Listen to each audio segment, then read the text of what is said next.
Blog Talk Radio.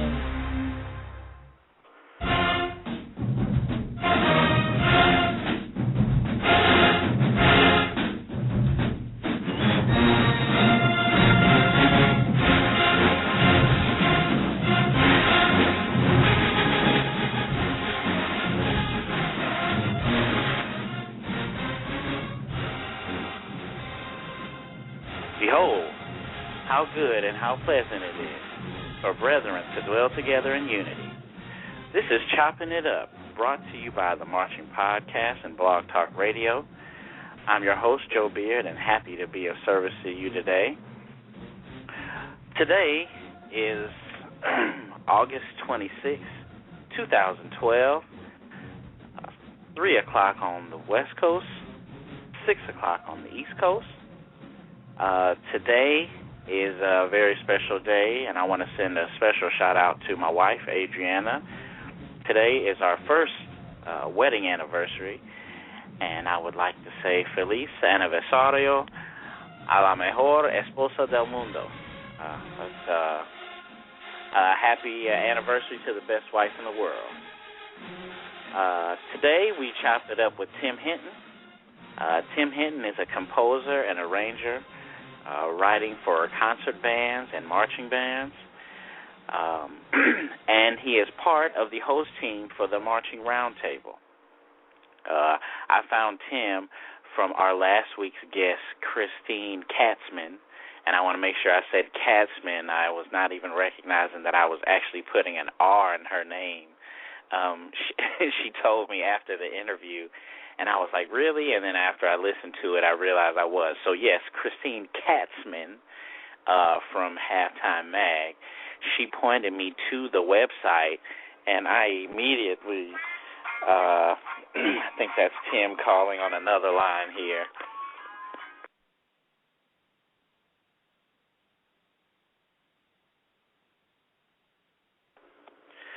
We're back.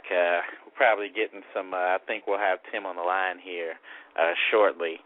But yeah, I was talking to to Christine Katzman from Halftime Mag, and she pointed me to the Marching Roundtable.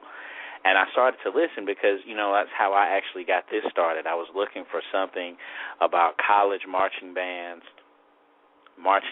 in general, and I was ready to find something of this liking. I found the Marching Roundtable and immediately started to listen to the podcast, clicked on the contact information and met Tim, had a really good conversation with him, and was really honored that he would agree to be on the show today. So please call in and talk to Tim today at 718-664-6025. That's 718-664-6025. You can email the show, marchingpodcast@gmail.com, or tweet us at Marching Podcast. So without further ado, ladies and gentlemen, Mr. Tim Hinton. How you doing today, Tim? Hey, I'm doing great. Thanks for having me on today. How are you? Oh, I'm doing well. I really appreciate you being on the show today. Creating a podcast on the marching arts is something that was missing, and, you know, I'm really, really glad that you started the Marching Roundtable, and really honored that you'd be on the show today. Yes, thank you. Well, thank you, man. Let's get right into it. Where are you from? I grew up in Atlanta, Georgia. I live now in Orlando, Florida. Okay. Now, and then what high school did you go to in Atlanta? I graduated from a school down on the south side of Atlanta called Headland High School, which isn't there anymore, down in East Point. But when I was teaching in Atlanta, I taught up at Dunwoody High School up in DeKalb County. That's great. Now, when you were in high school, did you march in the marching band? Were you in the band at all? Absolutely. I started in band actually in fourth grade playing the French horn, and was excited about band and marching band my whole life, and was excited when I finally got into high school and I could be a part of the marching band. And I marched in college as well at the University of Tennessee in Knoxville. I'm a volunteer, and then I also marched in the Phantom Regiment Drum and Bugle Corps for 3 years. That's really cool. That led right into my my next question about, where were you going to high school? So you went to the University of Tennessee. Was there a specific memory or was there a specific reason why you picked Tennessee? Well, I wanted to go out of state. I thought I was living in Atlanta, and there were some great universities in Georgia, but I decided I wanted to go out of state, and I just loved Tennessee. I visited a lot of schools around the Southeast, and actually for me, ultimately, it came down to the schools where I could get some scholarship money because my family just needed that kind of help to send me to an out-of-state university. And when I visited Tennessee, I just loved it. They had a whole lot of people there to meet me, and I was impressed with the facilities and the faculty, and it's the whole school. It was a very welcoming place, and I found that to be true my whole 4 years at the university. I really loved being there. That's great. You're chopping it up with Tim Hinton, brought to you by the Marching Podcast and Blog Talk Radio. Thanks for listening. 718-664-6025. Go ahead and call in and give Tim a question. Now, you went to the University of Tennessee. Now, did you march in the marching band there as well? Absolutely. I was very happy to be a part of the Pride of the Southland marching band. It was very, very exciting. I can still remember the first time as a freshman in the university, marching down with the band to the stadium and then going in to the stadium to march the pregame show, and there were, 80-plus thousand people packed to the stands. Yeah. That first time marching out onto the field and marching down the field, playing the pregame show is a memory I'll never forget. It's very, very exciting. We're very similar, man. I was the same way. I definitely wanted to go out of state, and I was exposed to. My dad went to Jackson State, so he showed me a lot of the band, and I knew that I wanted to go out of state, and I ended up picking Jackson State anyway. But you're right, just that experience being in the band and marching out in front of all those people and. The crowd is already revved up for the football game, but when the band comes out there, it's an unbelievable something that stays with you, Well, yeah, and I love that the crowd loves the band. It's not always the way you feel at high school. I mean, I think that you're appreciated at high school, but I think in college you're part of the whole experience of the whole marching and football experience for everybody involved. And so being out there and being a part of it and being on the field and, having the crowd cheer and roar for you, that's really a great experience. I would encourage anybody to do it. People think, I'm going to college, I don't have time to be in the marching band. But what I tell you is, it's such a great way to be involved, to meet people right off the bat if you're a freshman. And also, it's an experience that will stay with you your whole life because you're part of something really special in our culture that we live in here in the United States. You're exactly right. That's exactly right. Now, at the University of Tennessee, would you guys say you guys had a rival or like another school that you guys battled with? It's interesting you say that because a lot of schools have one specific rival. I think that the University of Tennessee had a lot of rivals. I think everybody got most wound up for the Alabama football game. That seemed to be the one that people got most excited about. Also, Kentucky was a big rival for UT. So, I think there were a lot of them, but I think most people got the crowd and the fans at UT got most excited about the Alabama game, it seemed. Yeah, that's pretty cool. It's a big-time football matchup. And, me personally, I've always wanted to know how, the bands interacted. I know last week I was talking to Christine Katzman, and, she said it was a, very friendly type of atmosphere between bands. And, now hearing this, and also, too, being in the South, that's part of it, too, where, up north, the band is, is kind of not as exciting as it is down south, where you're definitely, like you say, part of the experience in general. Now, sure. reading all about you, Tim, I saw that you also marched DCI, and you were in the Phantom Regiment. Right. Very, very popular. Now, when did you do that? Well, you're going to date me now. I'm old. But no, I marched in the regiment in 1980, 81, and 82, which for anybody that's a drum corps fan will know that's the original Spartacus, the first time that the Phantom Regiment marched Spartacus. They did it again recently and won the World Championship with the Spartacus show. So those were great, great years for me. It was while I was in college. Okay, so So you marched like in the fall, and then and the DCI time you marched DCI. So I guess you were kind of like a two season type guy when you were in college, would you say?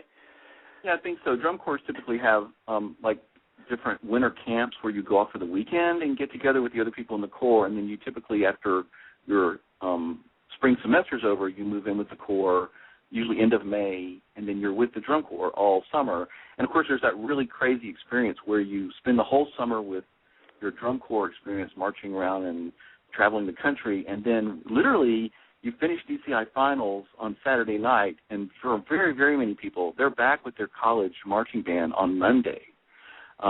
Like a couple days later. It's a huge culture shock. We actually did a podcast about that on the Marching Roundtable about detoxing from drum corps, just because it can be really jarring, whether you're going back to your high school band or your college band. It's a really different, you've been living on a bus and sleeping on gym floors and having this really intense summer experience, and then you go to your college band where you have a totally different kind of experience. They're both terrific, but they're really different, and so it can be quite an adjustment. So, I know that we first talked, I wanted to know the difference. What would you say is the major difference between the two? I know that we talked about, they're just two different animals. So what is the main difference, like when you were switching back mentally, I guess, between both? Because it's really interesting that you did both. It's really cool, but how were you mentally going back and forth? What were the differences, you would say, between the two?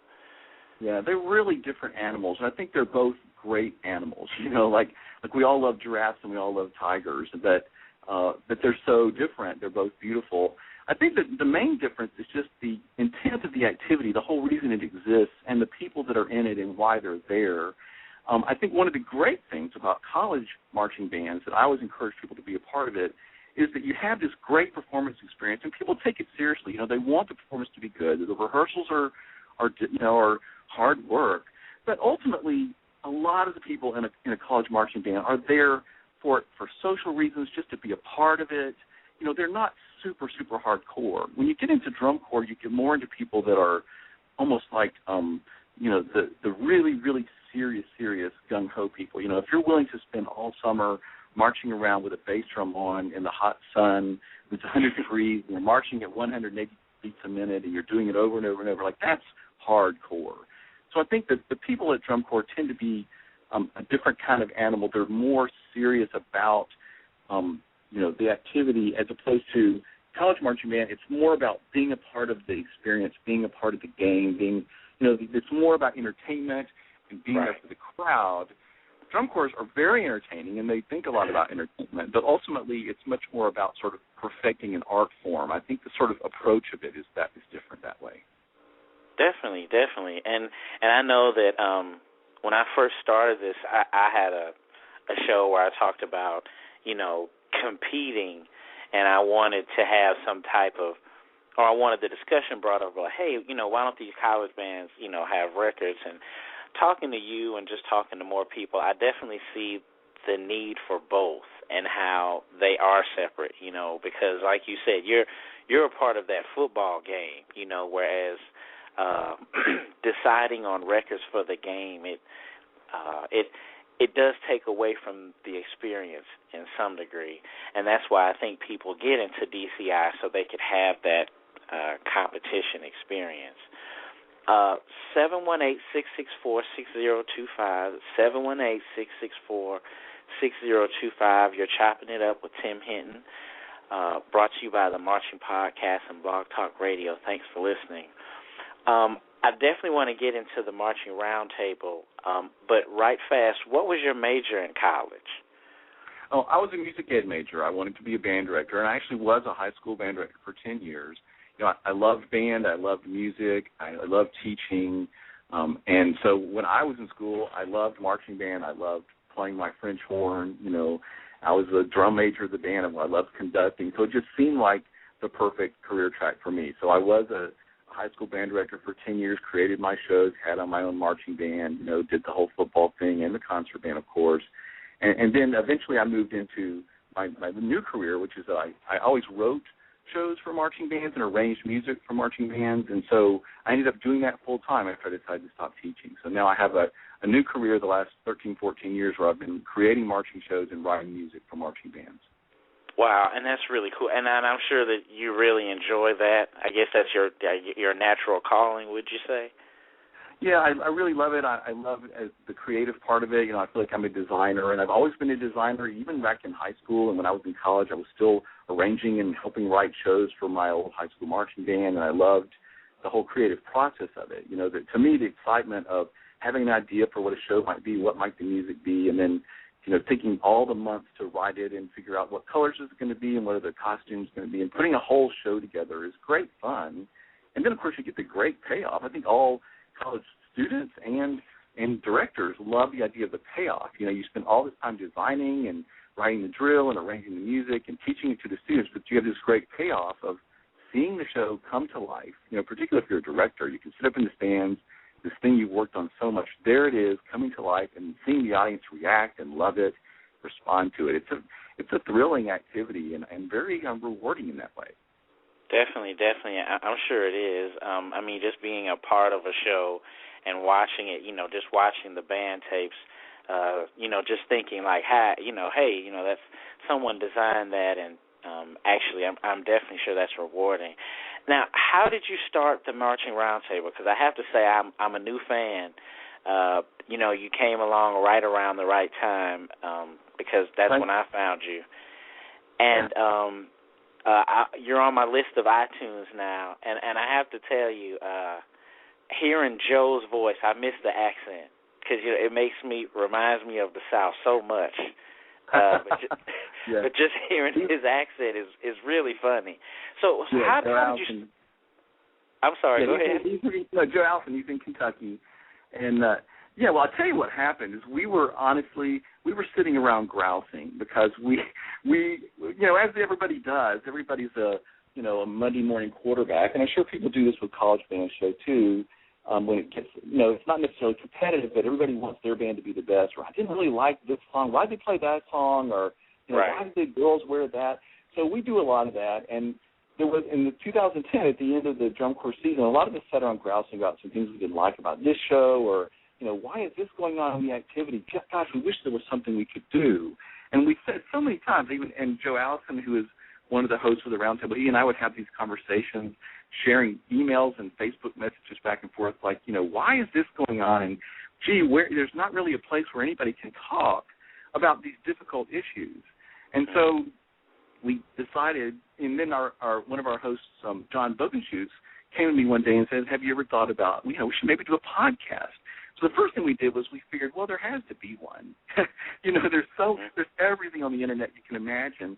So we went and looked, and there really wasn't a marching arts, marching band, drum corps podcast dedicated to that topic. There were some sort of fringe things that were about the topic, but we thought, this is a great idea because we wanted a place where people could talk about the tough issues, and share information. We're through the course of 100+ episodes now, we've been able to talk to everybody from, high school student to, top designers for the, marching bands and drum corps, and they can share their knowledge so that somebody that's out there that's trying to learn about how to do it or wants to be a designer or wants to march, they can go to our resource at marchingroundtable.com and hear from these experts. If you want to know how to write for drumline or how to design drills or how to choose flag colors, we thought, well, we need to share this information. We want it to be a destination where people can go, hear the experts share their information, and also where we can talk about these really difficult topics that sometimes people sort of don't want to, there's not a venue, a forum to talk about it. And I think that's sort of similar, I guess, to what you're doing, too. You wanted to have a place where you could talk about issues about marching band that you liked or that you felt like people needed to discuss. Definitely, because it reminds me when I was at Jackson State, this is pre-Facebook and all that, we had a guest book, and long story short, people from other bands would, log on to our guest book and say things about performances, and I always thought it was so cool because all of us would get together and read it and have these discussions, And now, in this day and time where you have Facebook and all these open forums and podcasts, I wanted to see if those people are still out there. And now with YouTube and everything being so, it's not as much as, have you seen this band, or have you seen, you can just find them on the Internet. Right, yeah. And I just wanted to find something to actually, and like you said, I didn't find it. I found you after I found Christine, so it was really cool to have you. And now you guys are on iTunes, like I said. What is the best part of the Marching Roundtable? You mean for me or for someone that's going to go looking at it?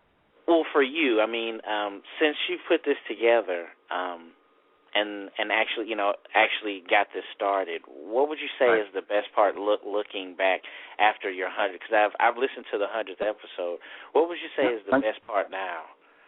Well, I think the thing that's so great is that we all love the activity. There's so many people that have great memories and experiences when they were in the marching band, or they marched drum corps, or they were in the color guard, or whatever.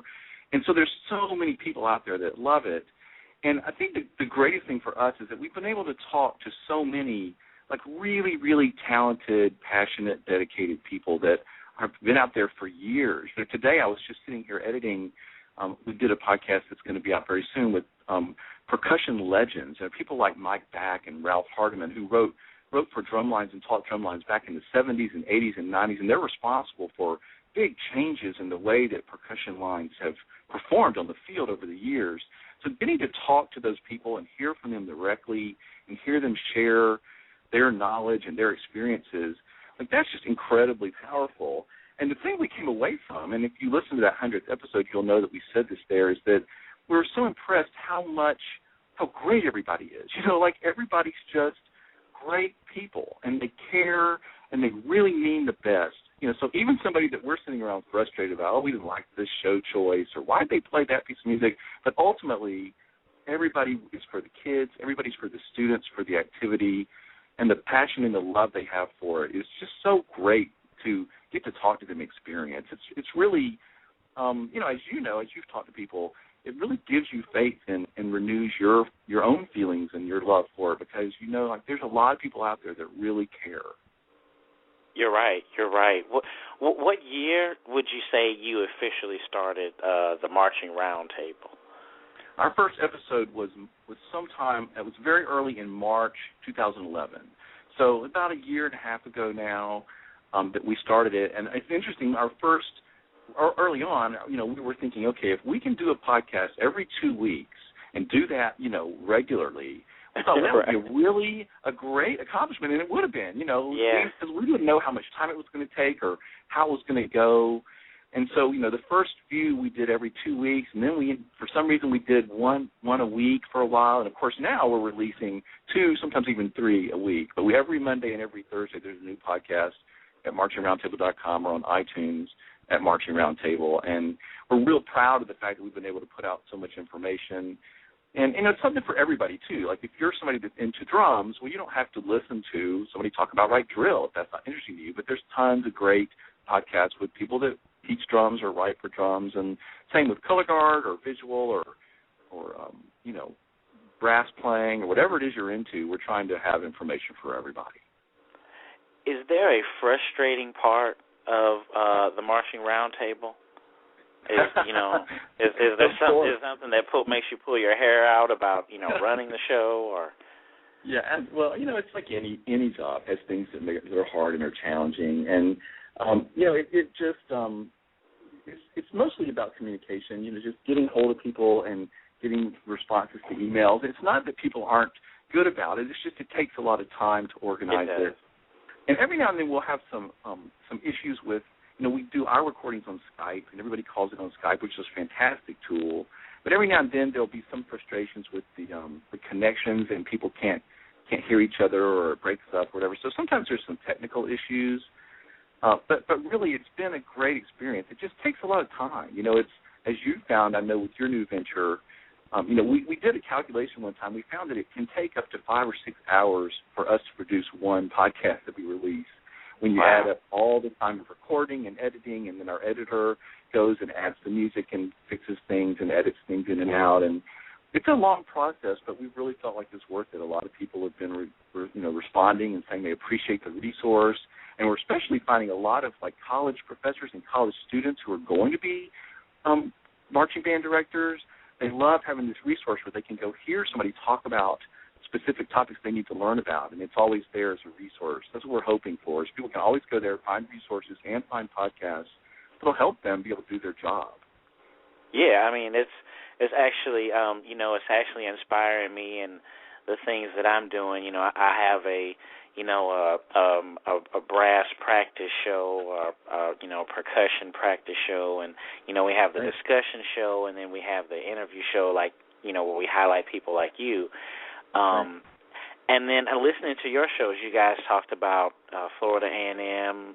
You talked about that. And a really, really good one was Shelba Waldron, and she was working with the hazing. She talked about, tips and education about hazing. I thought that was really, really good, just trying to cover all your bases. What would you say was your best episode? What was your favorite episode? Well, that's really, really hard because there have been so many that have meant a lot to us. It's interesting, if you go to our 100th episode, everybody did name their favorite moment so far in the podcast, and we had our listeners also talk about what their favorite podcast episodes were. And there's just so many because we've had so many wonderful people talk about things that were important to them and share great information. On that episode, I did mention one. We had done a podcast with the director of the Winter Guard that did a show about bullying. And as you mentioned, we were also doing some podcasts with Shelba Waldron about hazing and bullying, because I think that those are topics that are really important and that we can all do something about. And so I had, on the 100th episode, I had chosen, there was a Winter Guard show by a guard named Black Gold from Texas, and they did a show about bullying. And it just really meant a lot to me. And the director shares his experience of what it was like to put that show together and then go and perform it in front of audiences. And, of course, as you can imagine, they got all kinds of reactions. When I saw the show, I was just in tears. So things like that it just shows how much our activity can mean to people. We can make people laugh and cheer and cry, and it's one of the reasons I think we all love it. It can really affect people, and it can impact their lives. Definitely. I'm glad you said that, Tim, because, listening to the show, I remember you said that, and I thought that was good. It touched me even hearing that. So you listeners out there, if you have listened, you definitely listened to the episode. But we're getting towards the end. That kind of segues into the next part. How can the listener get involved? Where can we go to listen to the Marching Roundtable? Oh, thanks for asking that.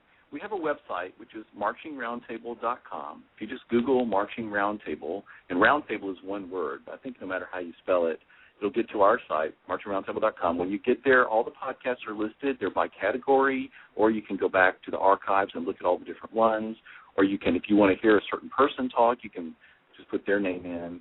There's also resources, for different people and their different interests. Whatever you do, if you just search for that on our site, a lot of resources come up. As you mentioned, we're on iTunes. If you go to iTunes, you just type in Marching Roundtable. Our podcast will come up, and you can see all the 120-plus episodes we have now about all the different topics. You can download there. It's all for free. And we also have a Facebook page. If you just search for Marching Roundtable on Facebook, you can see our updates there. I'm always putting updates about what the next podcasts are going to be. And, we also have VIP resources for people, too. So lots of ways for people to get involved. Well, we really appreciate it, Tim. Really appreciate your contact and agreeing to do the show. That's all the time we have for today. We always want to thank God first and foremost. We want to thank Mr. Tim Hinton and the Marching Roundtable. We wish you much success in the future. Check out the website at www.themarchingpodcast.com. Like us on Facebook. Follow us on Twitter. Thanks to you for listening. And remember, the eye is a better pupil and more willing than the ear. Advice may be misleading, but examples are always clear. See you next time.